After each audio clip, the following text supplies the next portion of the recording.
সাফল্য ঘটে না, তাকে ঘটাতে হয়। এটার জন্যে চাই প্রতিদিনের একটি ছোট্ট অগ্রগতি। কিন্তু এই অগ্রগতি নিয়ে দ্বিধাদ্বন্দ্বে ফেসে নিজের ক্ষমতার ওপর কখনো সন্দেহ করো না।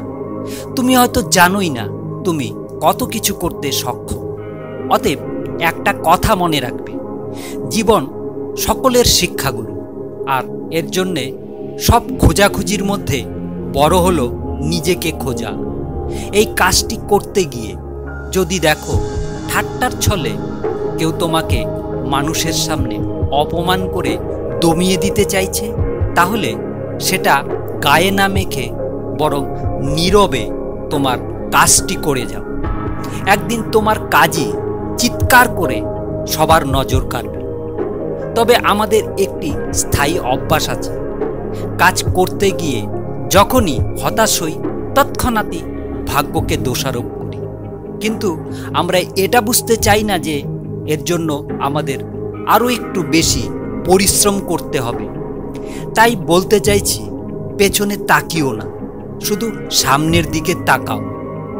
অসীম শক্তি, অসীম উদ্যম, অসীম সাহস, অসীম ধৈর্য, এরা একাই পারে মহান কোনো কর্ম সম্পন্ন করতে। আর যেহেতু এই অসীম শক্তিগুলির একত্রিত রূপ মানুষ, অর্থাৎ আমরা, তাই বলতে চাইছি ততক্ষণ কঠোর পরিশ্রম করো যতক্ষণ না কাজটি তোমার পরিচয়ের সাথে যোগ হয়। কেন বলছি জানো? সৌভাগ্য প্রত্যেকের সাথে দেখা করার জন্য প্রতীক্ষা করে, কিন্তু যে পরিশ্রম করে একমাত্র তার সাথেই দেখা করে। কারণ ধৈর্য মানুষকে ঠকায় না, বরং উত্তম সময়ে শ্রেষ্ঠ উপহার দেয়। আর যারা কাজ করে ও স্বপ্ন দেখে, ঈশ্বর তাদের সাহায্য করেন। জীবনের সংগ্রামে কত ধীরে চলছো সেটা কোনো ব্যাপার নয়, তবে এক্ষেত্রে না থেমে চলতে থাকাটাই আসল কথা। তবে পথ পাল্টিয়ে চলা নয়, কারণ যে পথিক বারবার পথ পাল্টায় সে কখনো যথাসময়ে সঠিক গন্তব্যে যেতে পারে না। কেন জানো? ধৈর্য এমনই একটি গাছ যার সারা গায়ে কাটা, কিন্তু ফল অত্যন্ত মজাদার। তাই বলতে চাইছি, সফলতা কেউ এনে দেবে না, তোমার নিজেকেই সফলতার রাস্তা খুঁজে বার করতে হবে।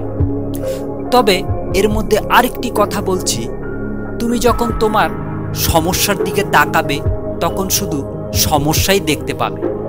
যদি তুমি তোমার সম্ভাবনার দিকে তাকাও তাহলে তুমি অফুরন্ত সুযোগ খুঁজে পাবে।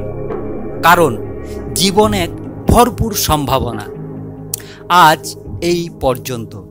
ধন্যবাদ বন্ধুরা।